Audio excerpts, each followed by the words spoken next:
নিজের আমাদের 10টা ছেলে পড়ায়, তার ভিতরে দেখা যাচ্ছে যে হাফ ছেলে মেয়েরা রিডিং করতে পারছে না। কি কারণে এটা হচ্ছে মনে হয়?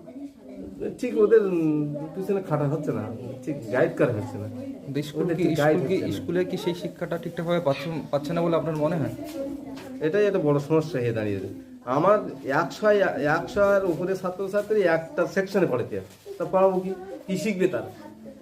যে আমাদের যে মাস্টারমশাইরা পড়াবে, তা কি পড়াবে? 100-এর উপরে ছাত্র, 110-20 জন হয়তো আছে, সেকশন ভাগ করতে টিচার নেই, তাহলে তাকে লেকচার দিয়ে যেতে হবে শুধু ওই ক্লাসে।